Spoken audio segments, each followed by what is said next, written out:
Joseph Mendoes with another video for virtualsheetmusic.com.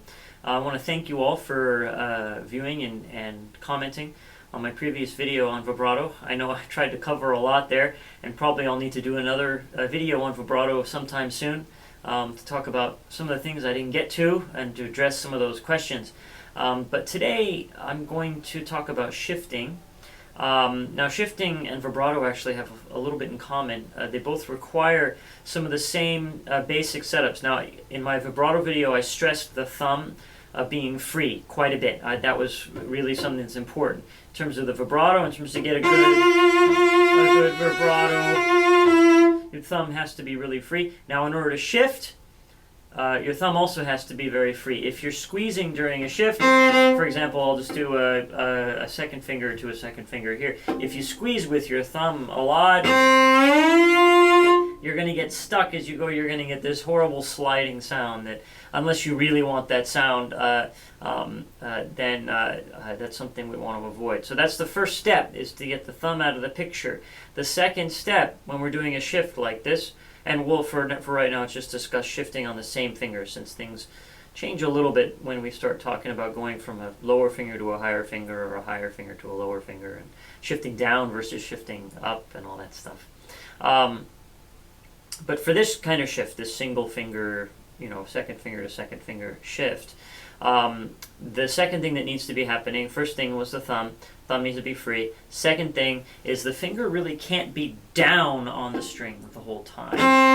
So if I keep the finger down on the string the whole time, I still get some type of slide. If I really want to hide that shift, if I really want to make it hidden, the thing I got to do is I got to make sure the finger rides on top of the string. So you can kind of see me depressing the string right there, getting the string down. That if my finger rides on top of the string during the shift, almost like it's playing a harmonic, and then when it gets close, it comes down, will be a little bit more effective at hiding the shift and eliminating that kind of nasty sliding sound.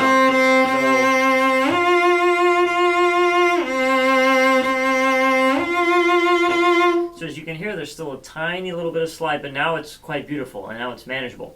Once you've learned how to do that, then you can put in whatever slides you want. If you want to make a very kind of heroic, something like that, very emphatic, or something very poetic, or something very poetic and subtle like that, and you can do anything in between, even grotesque, really big one, or completely hidden. Or then you can control it any way you want as soon as you master that ability to hide the shift. That's number one. Now this has secondary effect. First of all, the secondary effect is that the shift is more in tune this way. Now I have a little bit of a theory on this shifting and intonation and things like this.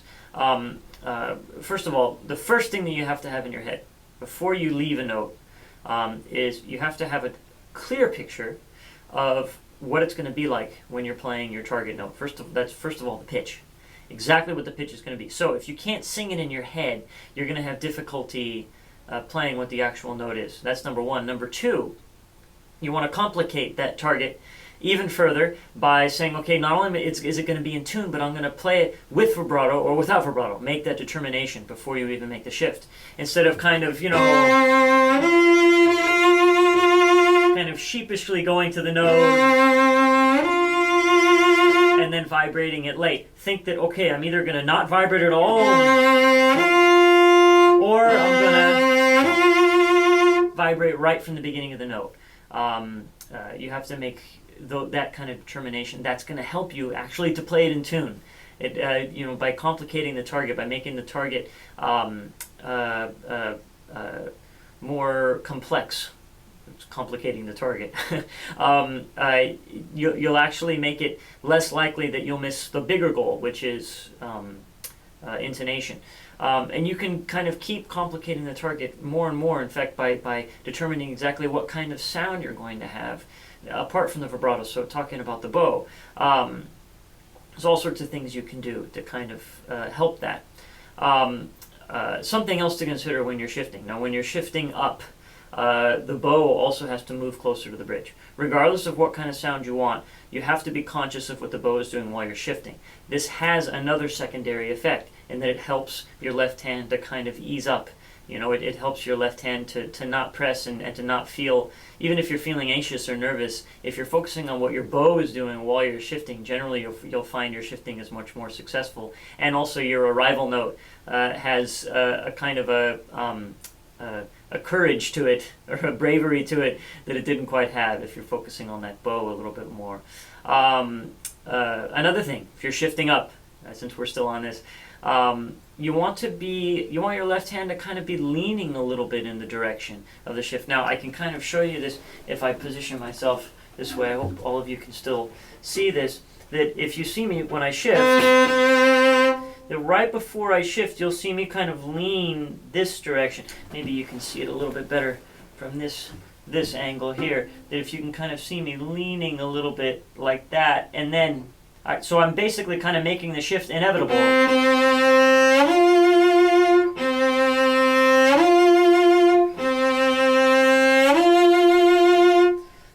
That kind of momentum, you know, kind of it creates a feeling that there's really no way that you could miss that shift. If you're starting from back here and kind of having to, show you from here, if you're starting back here and kind of having to shove at it with the whole arm,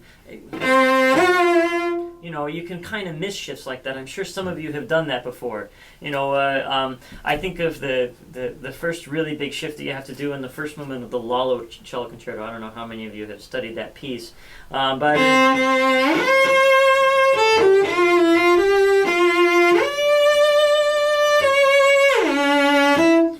those big shifts, you really want to feel that you're leaning like that the whole time.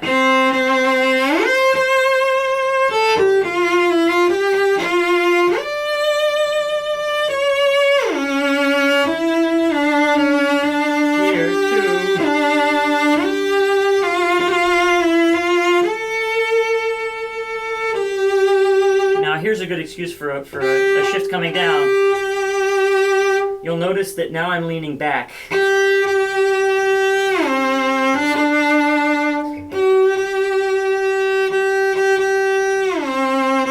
So I lean back on that shift that way in order to shift down. So I lean forward to shift up, and I lean back to shift down. This has to do, a good analogy for this is jumping. You know, when you jump forward, you have to first lean forward. If you jump back, you have to first lean back.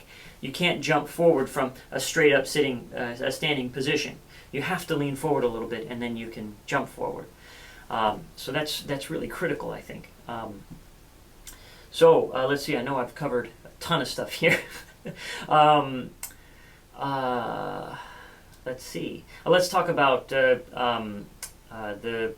old finger shifts. Now, old finger shifts they're also called delayed shifts. These I use sparingly. I don't use them a lot. I find them to be actually not terribly vocal. Now, just to be clear, the kind of an old finger shift is where you slide on the old finger and then you come down on the new finger like that. So this kind of shift is a little bit old-fashioned, actually. They used to use a lot more of these in the early part of the 20th century. I still think you should know how to do them, and there's a lot of players today that still use them.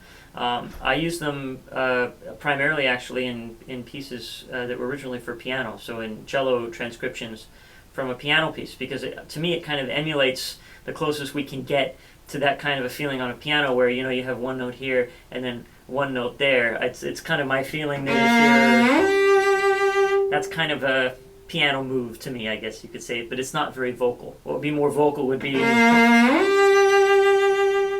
that's more vocal because the voice can't, it can't make a stopping sound like that. Anyway, so this shift, it operates the same way. Again, the thumb needs to be free. The finger that is actually doing the moving, which is the index finger here, in this case, the first finger, this kind of shift, same thing. You just ride on top of the string, and then you kind of have to measure it out. I don't necessarily know exactly where my first finger needs to be before I put my fourth finger down. I just kind of know where my fourth finger needs to go down. So I'm not worrying about like hitting an E flat or hitting a G, hitting an E in order to get that G. I just think at some point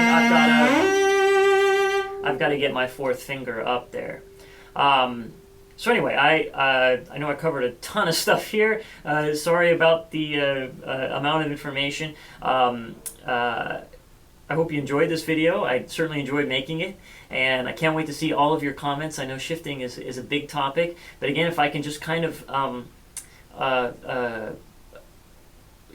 put everything together here, the two biggest things are the same things with, or the first biggest thing is the same thing with vibrato, is the biggest thing, is that thumb. You've got to get that thumb so that it's not squeezing. Any sort of squeezing, it's going to really damage your ability to make the shift. The second thing is making sure that the finger that's traveling, is riding on top of the string when it moves, not pressing it down. Oh, and one more thing. In terms of hiding shifts, this is going back to the beginning. When you hide a shift, you got to make sure you use the bow as well. I stop the bow for just a half second when I want to make a hidden shift. The bow